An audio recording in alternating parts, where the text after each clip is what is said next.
بسم الله والصلاة والسلام على رسول الله. ازيكم عاملين ايه؟ يا رب تكونوا بخير. فيديو جديد ويوم جديد.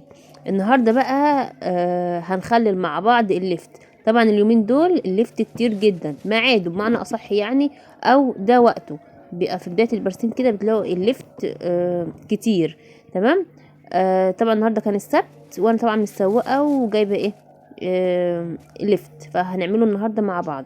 طبعا اول حاجه بمسكه كده ايه، اشيل اي حته مش عجباني.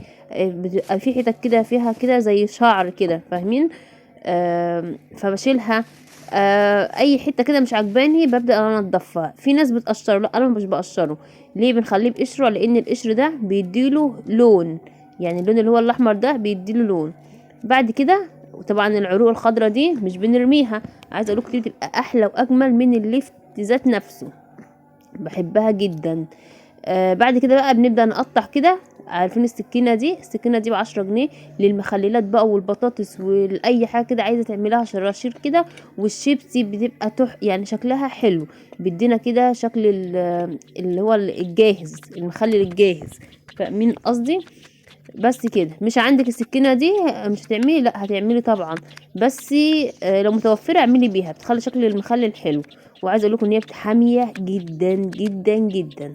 بدات انا كده بقى ايه، عملت كده كل الكميه بتاعتي.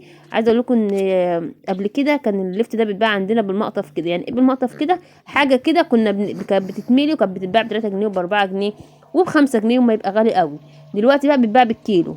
يوم الهنا اللي احنا بقينا لقينا الليفت اللي هو بالشحط اصلا بيتباع بالكيلو. الكيلو بايه؟ في ناس بتبيع ال3 ب5، في ناس بتبيع ال2 ب5. انا جبت ال4 ب5 لان الست كانت لسه جايه كانت لسه جايه داخله السوق وبسالها. قالت لي انا هستفتح منك ال3 ب5. قلت لها انا هاخد ال4 ب5. وجبت 4 كيلو ب5 جنيه، يعني كل الكميه دي كده عندي ب5 جنيه. تمام. قطعتها بقى كده وظبطتها زي ما انتم شايفين كده اهو.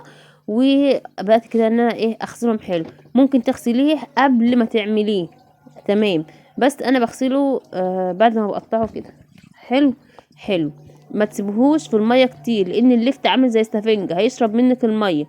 تمام. هيشرب ميه، يفضل بقى يشرب يشرب يشرب وتلاقي الليفتة بقت قد كده جالها انتفاخ. بس بعد كده ترجع ايه، تصفي الميه بتاعتها تاني. واحنا ليه؟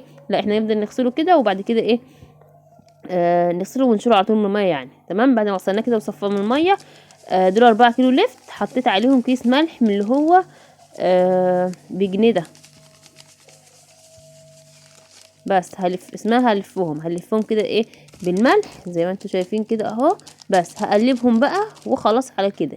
مش هحط عليها اي حاجه تاني.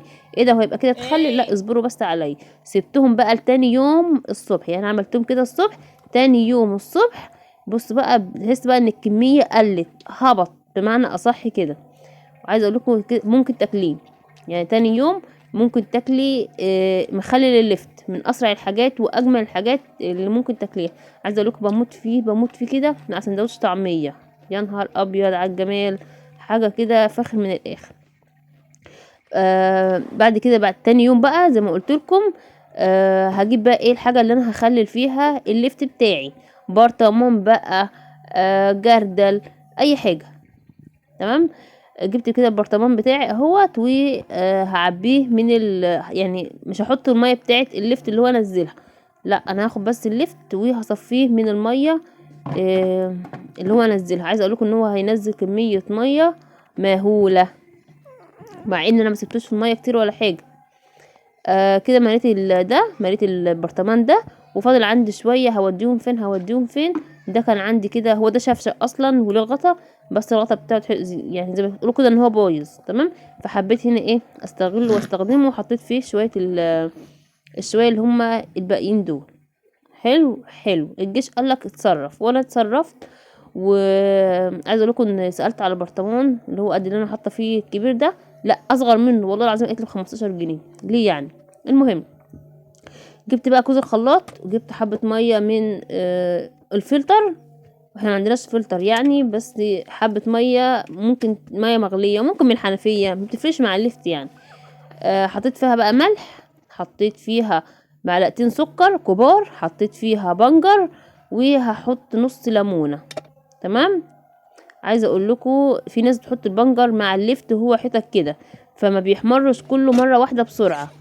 لكن هو هنا في الخلاط لما نضربه كله في الميه وتصب بقى الميه كده كلها حمرا كده دم، بيبقى يعني بيتخلل او بيحمر، بياخد لون مره واحده. فاهمين قصدي؟ اكيد فاهمين قصدي. هنضرب بقى كله كده في الخلاط. بص بقى العصير عصير والله عصير. عايزه اقول لكم هنا ممكن نصفيه وممكن لا، بس انا صفيته. ليه صفيته؟ عشان خاطر قشر الليمون، وعايزه ميته ميه رايقه كده. تمام. ممكن ما تصفوهوش عادي، يعني يعني مش هتفرق تصفيته من قله تصفيته، مش هتفرق خالص. تمام. وبعد كده بقى هبدا كده ايه، انزل بالخل بتاعي، بالبتاع بتاعي ده. عايزه اقول لكم انا ما حطيتش خل. تمام. انا حطيت ليمون بس، حطيت ملح وليمون وسكر والبنجر، مش اكتر من كده. عايزه اقول لكم اقسم بالله طعمه خرافي، والملح بتاعه مظبوط جدا. عايزه اقول طب انت هتظبطوا الملح ازاي؟ دوقوا الملح، دوقوا الميه او الميه المخلله دي الحمرا دي، دوقوها. لقيت نفسكم ان انتم يعني قابلين طعمها طعمها كان بها. حدقه زودها شويه ميه، دلعه زودها حبه ملح. تمام. بس كده اسيبهم بقى كده، واجيلكوا بقى ايه بعدها كده بيومين، واوريكم بقى المخلل بتاعنا بقى عامل ازاي. عايزه اقولكم ان انتوا ممكن تاكلي منه اقسم بالله تاني يوم. بصوا بقى كله بقى لون واحد، كله خد نفس اللون مره واحده. كله بقى تحفه. عايزه اقولك لو انت عايزه تعملي مخلل ليفت وتقعديه مثلا معاكي فتره كبيره، قطعيه قطع كبيره، او حطي الراس زي ما هي كده كبيره كده. كل ما كانت كبيره كل ما كانت هتعيش معاكي مده اطول. تعالوا بقى بصوا كده. عايزه اقول لكم قرمشه فظيعه، وطعمه والله العظيم جميل جدا. عايزه اقول لكم بقى مع سندوتش طعميه حاجه يعني بصوا بتفتح النفس والله العظيم عن الاكل. وعملت كل الكميه دي بايه؟ ب5 جنيه. احنا بنروح نجيب شويه كده ما يجوش 10 حتت ب2 جنيه، ويتاكلوا يا ما يتاكلوش، وممكن تلاقي فيهم حتت بايظه كمان والله العظيم بجد. لكن ده احنا عاملينه بايدينا، وشايلين البايظ منه، وهو ما كانش فيه بايظ الحمد لله. وشايلين وعاملينه وعارفين احنا عاملينه ازاي.